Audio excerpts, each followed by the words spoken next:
Your money आपको न सिर्फ निवेश से जुड़े तमाम पहलुओं पर राय देता है बल्कि आपको फाइनेंस से जुड़े हर पहलू पर एजुकेट भी करता है। आज भी हम आपके सवालों के जवाब के साथ साथ निवेश पर टैक्स से जुड़े मुद्दे पर भी करेंगे चर्चा। नमस्कार, मैं हूं कविता थपलियाल और आज हमारे साथ है फाइनेंशियल प्लानर अर्नव पंड्या। आपका स्वागत है अर्नव जी।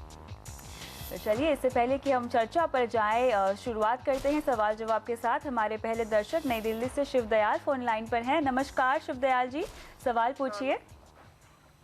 मेरा सवाल है मैम, मेरी मदर है पेंशनर, तो उनकी सालाना आय 84,000 रुपए है।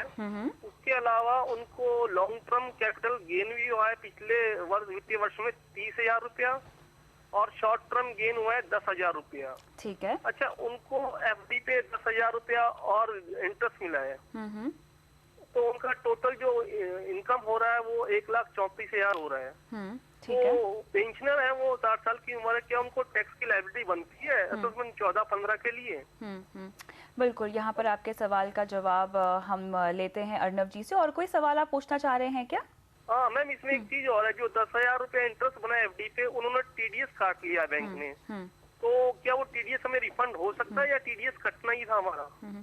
बिल्कुल, यहाँ पे आपके सवाल का जवाब लेते हैं। तो अर्नव जी, ऐसे कई तरह के सवाल हमें आते हैं दर्शकों के, और यहाँ पर कई बार लोग जो है निवेश कर लेते हैं, लेकिन उस अपने निवेश पर जिस तरह की रिटर्न उनको मिलना चाहिए, क्या वो टैक्सेबल है या वो टैक्सेबल नहीं है, इसकी जानकारी अमूमन लोगों के पास नहीं होती है। इसके बारे में आगे चर्चा करेंगे, लेकिन फिलहाल ये बताएं कि शिवदयाल जी को क्या करना चाहिए। उनकी मॉम को जिस तरह की डिटेल्स उन्होंने दी है, 1,34,000 तक का अमाउंट आ रहा है, क्या यह अमाउंट टैक्सेबल है? अगर आप इसमें पूरा ब्रेकअप देखें तो पेंशन का जो इनकम है वो टैक्सेबल है, short term capital gains taxable है 10,000 का, लेकिन जो लॉन्ग टर्म कैपिटल गेन्स है, अगर आपने ये स्टॉक एक्सचेंज पे ट्रांजैक्शन किया होगा तो ये एग्जेम्पशन मिलेगा आपको, यानी कि ये टैक्स फ्री हो जाएगा क्योंकि इस पर 0 रेट ऑफ टैक्स रहता है।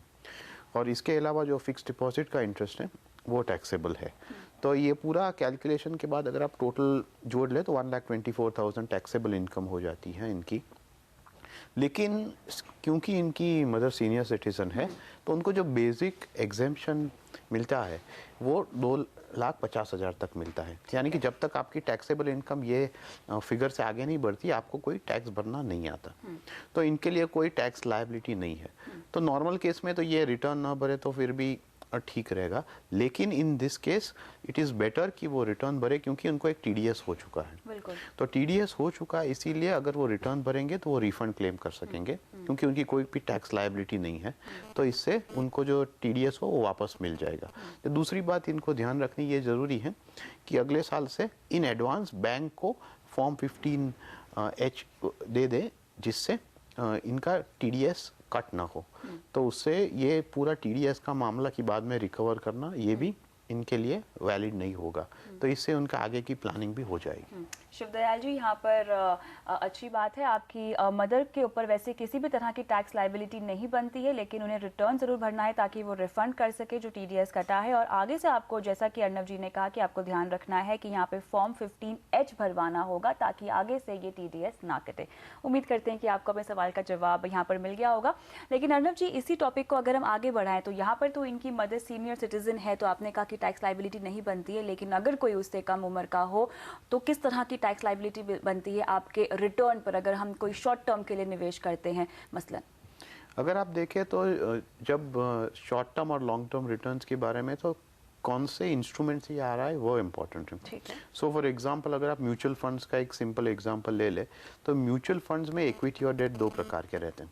तो अगर आपने इक्विटी म्यूचुअल फंड के बारे में देख लिया तो वहाँ शॉर्ट टर्म क्या होता है कि if you have sold the units before a period of 12 months, यानी कि 1 साल से कम होल्डिंग के बाद पहले आपने बेच दिया तो आपका शॉर्ट टर्म गेन हो जाता है, और 1 साल या उससे ज़्यादा रखा तो लॉन्ग टर्म हो जाता है। तो जब आप शॉर्ट टर्म गेन होते हैं और इक्विटी म्यूचुअल फंड हो रही है उसमें हो तो आपको स्ट्रेट शॉर्ट टर्म पे 15% टैक्स लगता है। बिल्कुल। और दूसरी बात है कि अगर वो लॉन्ग टर्म कैपिटल गेन्स है तो इसमें टैक्स रेट 0 है तो टैक्स फ्री होगा।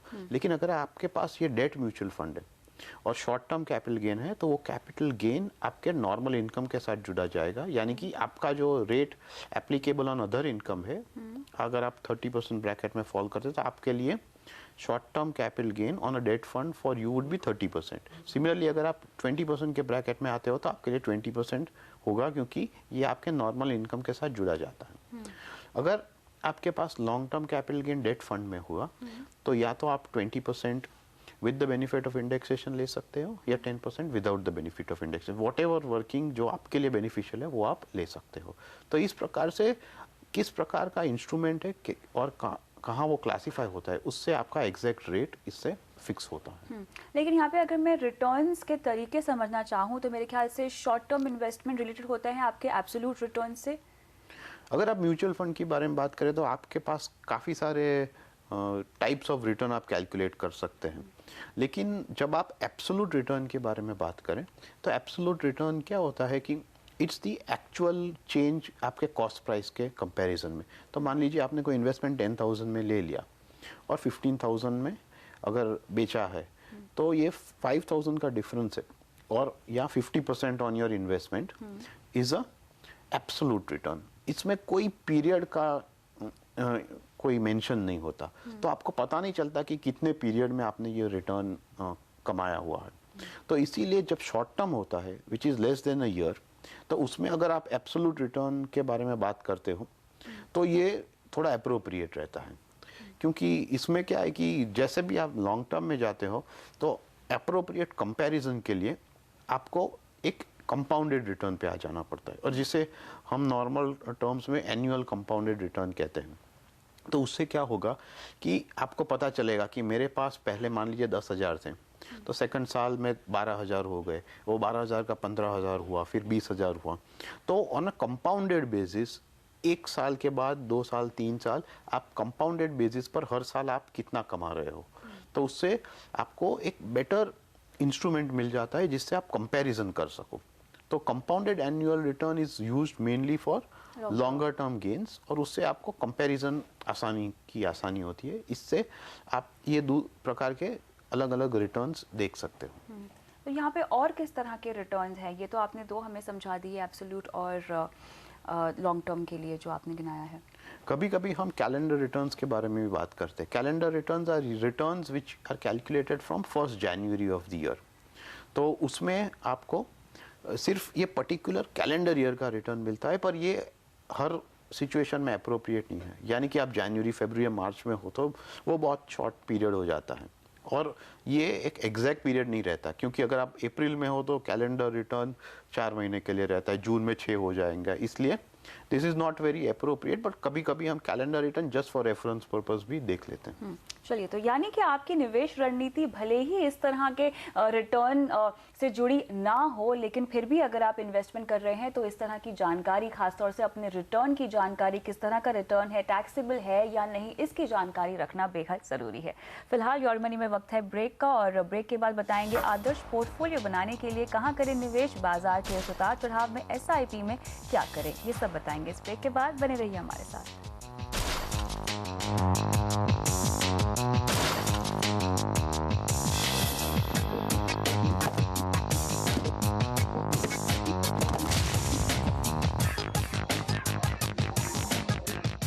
Welcome back. योर मनी में हम दे रहे हैं आपको आपके निवेश पर सही राय। मेरे साथ बने हुए हैं अर्नब पंडे। आप शुरुआत करते हैं सवाल जवाब के सिलसिले के साथ, और हमारे अगले दर्शक हैं गुजरात राजकोट से तेजस कोठारी।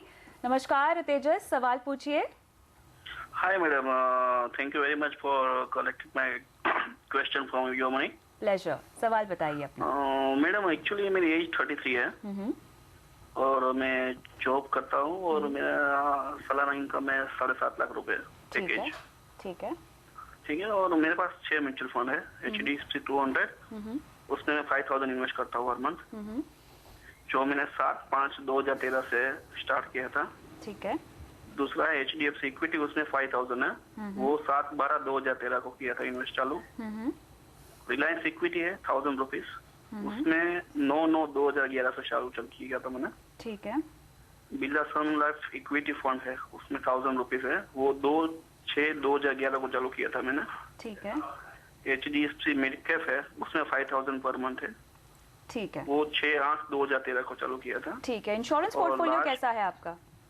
इंश्योरेंस पोर्टफोलियो कैसा है आपका? इंश्योरेंस पोर्टफोलियो मैडम एक म्यूचुअल फंड में लास्ट रह गया 5000 SBI इमर्जिंग में है, ठीक है, और इंश्योरेंस में टर्म प्लान है मेरा 1 करोड़ का, ठीक है, और क्रिटिकल इलनेस है 10 लाख रुपीज, जो मैंने अभी वहाँ से परचेस किया है ऑनलाइन। ठीक है। आप मुझे ये बताइए कि आप ये जो इन्वेस्टमेंट आपने शुरुआत कर रखी है जिसकी, वो किस उद्देश्य से की हुई है? आपके गोल्स क्या हैं? गोल्स है मैडम, मुझे 25 लाख चाहिए मेरे सन की एजुकेशन के लिए आफ्टर 15 इयर्स, ठीक है, और उसके मैरिज के लिए आफ्टर 25 लाख चाहिए आफ्टर 22 इयर्स, ठीक है, और रिटायरमेंट पर्पज है मेरा 5 करोड़ रुपीस ठीक है। आफ्टर चलिए 50 ईयर। ठीक है, तो यहाँ पर आपके पोर्टफोलियो को हम पूछते हैं अर्नव से कि किस तरह का है।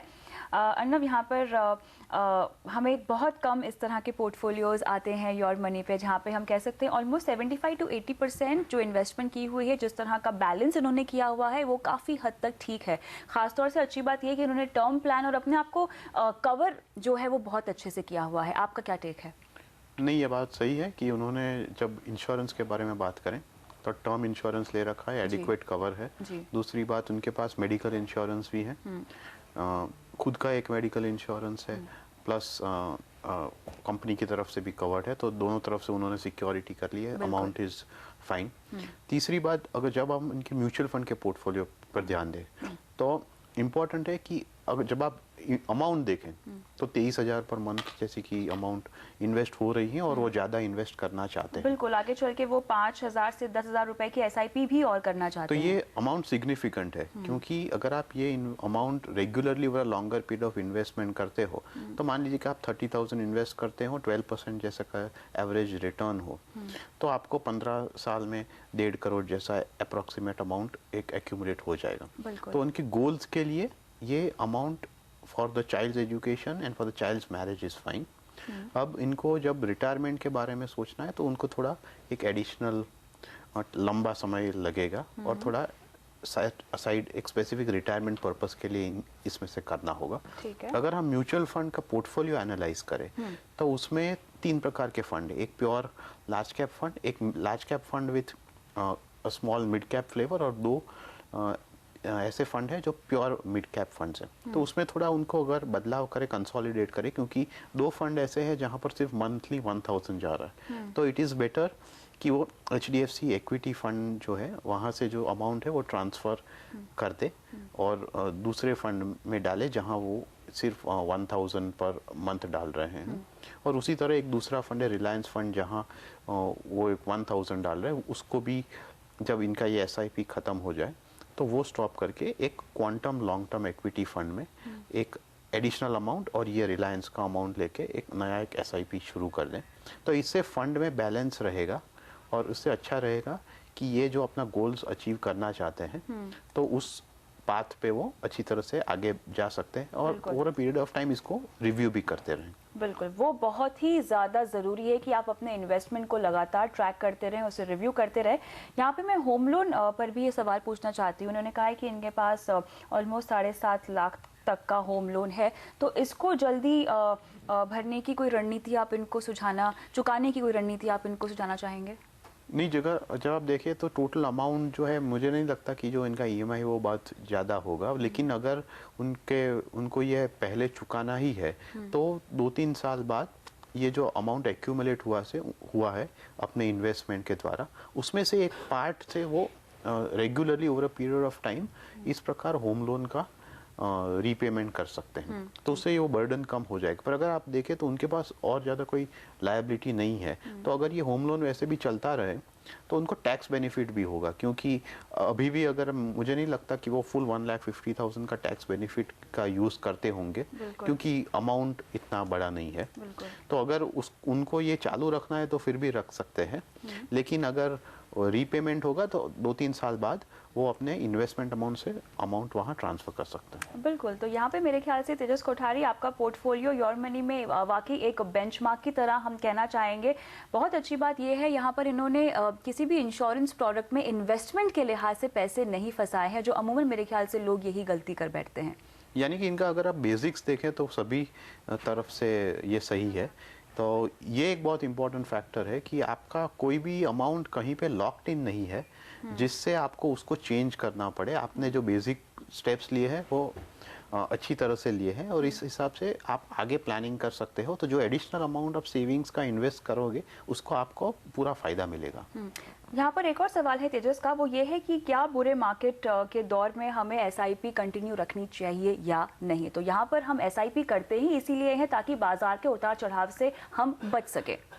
नहीं, एसआईपी का मेन मकसद यही है कि एक्चुअली यू शुड होप कि आपने एसआईपी शुरू की उसके बाद थोड़े समय के लिए बाजार वीक हो जाए, क्योंकि आपको ज़्यादा यूनिट मिल सके, ज़्यादा यूनिट्स मिलेंगे, आपका एवरेज कॉस्ट कम होगा। तो ये ups and down are part of the market. तो ड्यूरिंग एन मार्केट डाउनटर्न आपको एसआईपी तो को कभी भी बंद नहीं करनी चाहिए, पहली बात ये। दूसरी बात है, आपको अगर एक्स्ट्रा पैसा हो तो उस समय जब मार्केट्स आर डाउन आपको एडिशनल अमाउंट इन्वेस्ट करना चाहिए, तो उससे आपको पूरा फायदा मिलेगा। क्योंकि इट इज़ ओनली लेटर कि जब बाजार बढ़ गया होगा और आपकी वैल्यू बढ़ गई तब आपको रियलाइज होता है कि नहीं, वो समय जब थिंग्स वर टफ तो मुझे कितना बेनिफिट आज मिल रहा है। तो इसीलिए ख़राब समय में एसआईपी कभी बंद ना करें और एडिशनल अमाउंट्स हो तो इन्वेस्ट कर दें और अपने पोर्टफोलियो को रीबैलेंस भी कर ले। अब जैसे कि किसी के पास इक्विटी म्यूचुअल फंड्स हो या डेट म्यूचुअल फंड्स हो तो उस हिसाब से अपने पोर्टफोलियो को बैलेंसिंग भी करने की ज़रूरत होती है। कोई भी पोर्टफोलियो हो तो आपको एक रेगुलर टाइम पीरियड पर उसका मॉनिटरिंग करना होता है। तो हर मॉनिटरिंग समय में, which could be 6 months 1 year, आप एक बार रिव्यू कर ले और ज़रूर पड़े तो वहाँ बैलेंसिंग भी कर ले। पर ऐसा ना हो कि कोई स्पेसिफिक इवेंट हो गया उसके हिसाब से आप बैलेंसिंग करें। आप अपने रिव्यू के टाइम, मॉनिटरिंग के टाइम ही बैलेंसिंग करें, इससे डिसिप्लिन आएगा और इससे आप जल्दबाजी में कोई एडिशनल स्टेप्स नहीं लोगे जिसका आपको फिर नुकसान होगा। चलिए तेजस, यहाँ पे कंग्रेचुलेशंस, आपका पोर्टफोलियो बिल्कुल सही है और अगर आपने अपने निवेश में यहाँ पे डिसिप्लिन मेंटेन की तो आपने तमाम जितने भी आपके गोल्स हैं उनको आप अचीव कर पाएंगे। आपका और कोई सवाल है? मैडम, एक्चुअली सर ने बोला कि एक पोर्टफोलियो चेंज करने की रिक्वायरमेंट, सपोज एचडीएफसी इक्विटी से थोड़ा रिलायंस इक्विटी स्टॉप करके दूसरा एक इक्विटी फोन लेना है, तो वो कौन सा प्रेफर करूं मैं? Quantum long term. Quantum long term जी। चलिए, उम्मीद करते हैं कि आपको अपने सवाल का जवाब यहाँ पर मिल गया होगा तेजस। और इसी के साथ ये और मरी में फिलहाल वक्त है ब्रेक का। ब्रेक के बाद देंगे आज की निवेश की टिप। बने रहिए हमारे साथ।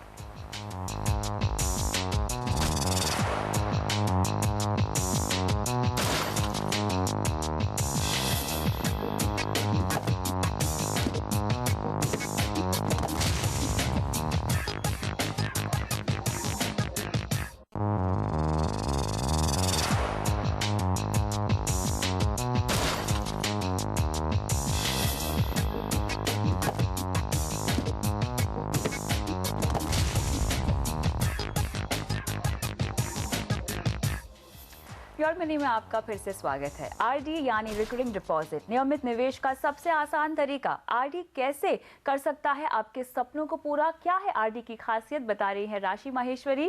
राशि, क्या है आज का टिप? कविता, जैसे कि आपने बोला कि सबसे एक सिंपल फाइनेंशियल प्रोडक्ट होता है, स्पेशली जब आपको रेगुलर निवेश करना हो तो ये एक बहुत ही अच्छा इन्वेस्टमेंट है। यहाँ पर आपको करना होता है कि बैंक के साथ आपको एक आरडी अकाउंट यहाँ पे खुलवाना होगा और जिसके हिसाब से एक फिक्स टेन्योर के लिए पर्टिकुलरली आपको एक फिक्स अमाउंट जो है वो डिपॉजिट करना होगा। यहाँ पर जो रेट ऑफ रिटर्न होगा वो टेन्योर के मुताबिक 8 से 10% के बीच यहाँ पर होता है।